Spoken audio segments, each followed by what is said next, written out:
Okay, you've had another long day, and finally, as you get home, you're feeling rather tired. But you've been feeling this way now for rather a long period of time, and you do not only physically feel tired because you've been busy or active or whatever, but you feel a kind of more sort of emotional drainage, if that makes sense. Because of this, as per usual, when you get home, instead of doing anything exciting, you'll sit down, you'll go onto social media and you'll just scroll through your Instagram. But then while you're scrolling through your Instagram, you'll see a lot of these posts relating to therapy, and some of them will be from licensed therapists, some of them will probably just be from random people who you do not know who they are. But anyway, the more you read into this, the more some of it actually makes sense. And you think perhaps it might be time to get help, just because some of these posts, they end up resonating a lot with you. But at the same time, you're too aware of the costs and the difficulties of therapy. And even if you could afford it, which you know you can't because it's bloody expensive, you would feel very uncomfortable getting that help. Hello and welcome to another episode of Personally Political. In case you're new to this, my name is Victoria and I make podcasts mainly relating to social issues but also relating to politics. I'm 19 and currently studying at Swansea. I like going to pretty places, wasting money on things which I certainly don't need, and listening to the same old songs over and over again. The aim of my podcast is to provide an interesting and hopefully educational insight into topics that are trending at the time, or just topics which I personally find interesting myself. And although I'll be mainly going into depth around these topics, I'll sometimes also get personal just because I'm in the habit of oversharing, and if I have another outlet by which I can potentially do so, I may as well. Anyways, I hope that you enjoy the rest of this podcast. So today I'm going to be talking about TikTok therapy. I'll briefly begin by stating what TikTok therapy is, as well as describing some of the other posts that provide mental health help. Then I'll explain why TikTok therapy is becoming so popular. Then I'll talk about the ways in which TikTok therapy or any mental health help can be seen on social media can be helpful, but also ways in which it can be rather unhelpful. I'll finally go over how we can benefit from the nature of online therapy posts the most. Hope that you should enjoy today's video. What is TikTok therapy? While there are many mental health related posts on all platforms, this kind of content is especially popular on TikTok. This is because TikTok enables people to create videos that are up to 3 minutes long, therefore enabling licensed therapists to give an overview on various topics relating to mental health. Nonetheless, there are other content creators on TikTok who have made similar content who are not licensed therapists, which can be confusing for the viewer. Moreover, mental health related content is certainly not limited to TikTok, but instead it is featured on platforms including Instagram, Facebook and Twitter. While the format of these posts are going to vary, the intention is to enable people to be able to understand themselves more, such as learning about what mental illnesses that they may be struggling with, or learning about how past traumas can have impacted them in order to help themselves or make themselves realise that they may benefit from seeking help. Why is TikTok therapy so popular? In recent years, mental health has thankfully gone from a topic that was rarely discussed to something which people feel more comfortable in talking about. Therefore, online content created in the aim of helping people with their mental health is likely to be popular. Moreover, there are many people who may not be in therapy, yet may be looking at online posts concerning, for example, how their model of childhood that they experienced is likely to impact them as an adult. This is likely to be engaging for the person because generally they may have felt bad about their past patterns of behaviour. Therefore, having a greater understanding of the reasons behind them should put them in the position where they're more likely to break some of these. Meanwhile, there may be people who are struggling with mental health, yet are either unable to access therapy or do not feel ready to seek therapy. This is because therapy is very expensive. Therefore, being able to access some resources to help is going to be better for the person than having nothing at all. Moreover, concerning the people who do not feel ready, there may be underlying reasons, including that their family may have mocked them for the notion of going to therapy, or who may have been the people who actually did need to go to therapy in the first place. While I'll cheekily add that a lot of free mental health services, such as those at schools and universities, and for that matter, from what I've at least heard, CAMHS, tend to fall short of being adequate. at least in my opinion / experience. This way, they can become dismissive of one's struggles, unless if it gets to the point where the person is seen to be in danger. However, sadly, this can potentially lead to people feeling as if their struggles are being invalidated. This way, the person may feel that it is better to turn toward online influencers as an example, who would be far less likely to invalidate their struggles because hopefully, among other reasons as well, they would want their content to gain as much attention as possible. How can it be helpful? The first way in which this can be beneficial is by helping those who are unable to access therapy, which is a considerable number of people. These can include reasons such as lack of money, lack of services close to where they're living, or lack of support from families. This is especially the case for people of ethnic minorities and people on lower incomes. This is firstly because accessing professional therapy is very expensive. I know that I would not be able to afford it. Meanwhile, it's likely that free resources are going to be less accessible for those people as well. Therefore, being able to access online resources is better than not being able to access any kind of support. Moreover, even if someone is able to afford therapy, they may not feel as though they want to access it. The reasons for this might include a busy lifestyle, being raised in a family that would be hostile to the idea of someone attending therapy, or feeling uncomfortable around opening up. Therefore, again, something is better than nothing, plus seeking more posts about mental health may lead them to eventually becoming more comfortable with the idea of getting therapy. Finally, a lot of mental health content is likely to continue to reduce stigmas around mental health, whilst encouraging more and more people to open up.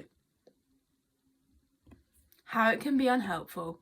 Although mental health content online can reduce stigmas and encourage people to speak up and become more aware of mental health and the impact of adversity, it could potentially result in people picking up on what some of the posts are saying in relation to experiences, but not on everything.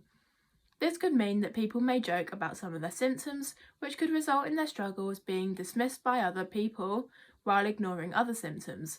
It could lead people to self-diagnosing, which, while this can be beneficial when people have not been able to have a proper diagnosis because of the oversimplified nature of the posts, it could just mean that people who do not have much awareness could end up falsely believing that they have a certain mental illness which they do not have. Although this might sound a bit harsh, it makes sense considering that there are symptoms which do overlap between mental illnesses. Meanwhile, a lot of the users of TikTok, and for that matter other social media sites, are going to be very young. Therefore, if they see considerable amounts of content about mental health, then they may see it as being a bit of a trend, leading them to utter comments like, "Oh, I didn't eat breakfast today, I must be anorexic," which is incredibly annoying, I imagine, for anyone who actually does have that mental illness. Anyway, now I know this may seem quite petty, but if that person is a younger teenager, I hope that no adult would come out with a comment like that, then it could be quite likely for something like this to occur. It is also, however, true that there are many young teenagers who are really struggling with mental illnesses. This way, when information about mental health is so accessible, to the degree where people see it simply by scrolling through their phones, it means that it's quite likely that people who are really struggling could find it a bit of a piss take when there are other people simply mocking mental illnesses. This could be of a concern when it comes to discussions about mental health, because then it could mean that someone who understands more about mental health and who is really struggling could just be accused of lying about it all. While if someone who is really struggling tries to open up to a teacher, for example, it could be more likely that the teacher would either see it as something less serious than what it is, or simply think that the person may be lying, meaning that it would be less likely for the person to receive the help that they need.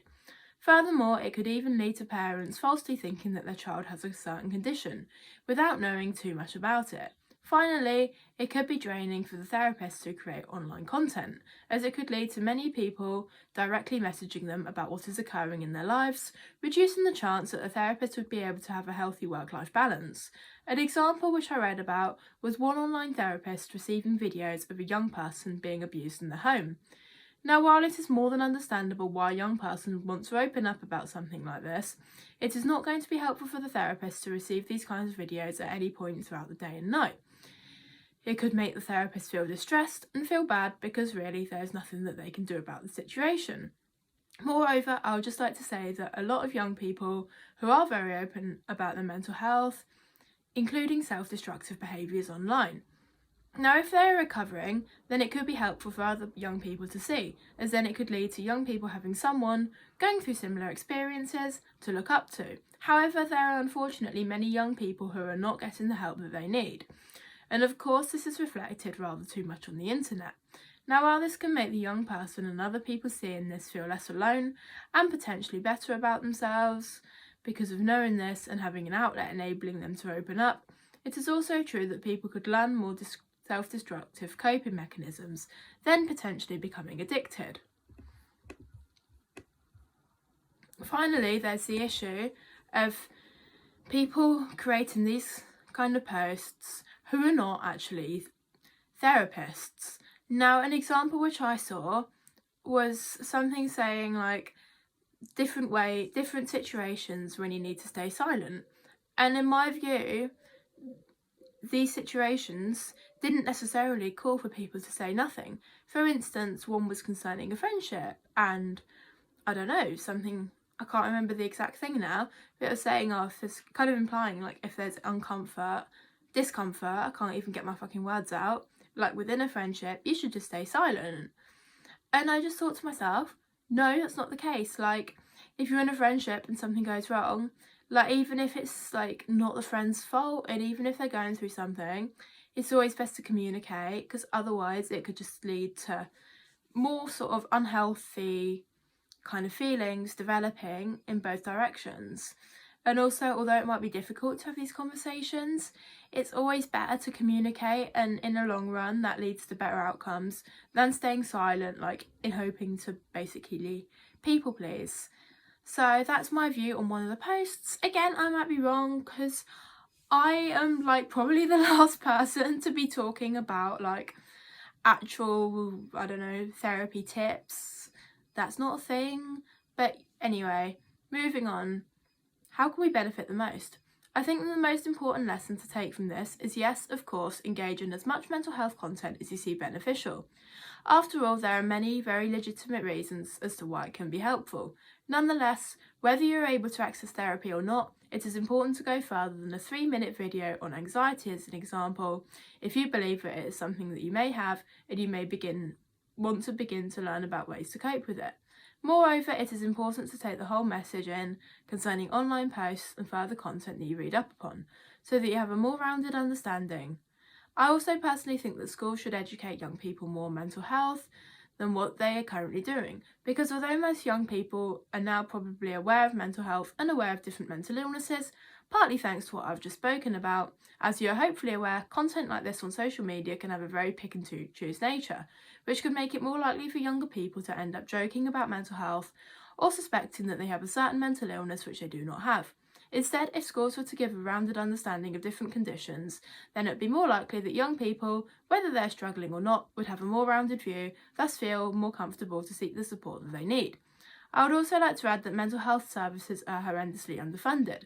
Finally, if you're someone who spends time using these kind of platforms to educate yourself, yet you feel unsure as to whether to get therapy or not, I would just say to try and convince yourself to go for it. Although I know that this is something far easier said than done. Anyway, this is the end of the video today. Hope you found it somewhat interesting and you enjoyed it, and that you'll be back for another video next week. I just want to say that I felt really awkward filming this. It's so weird to see myself on camera. I know that I used to make videos like kind of similar for a very short amount of time, which is why my channel has like a few subscribers, like not loads, but still. But I actually want to keep this going. I don't particularly like the look on my face, especially not when it's on fucking camera, but I guess I'll just have to cope with it. Anyway, bye for now.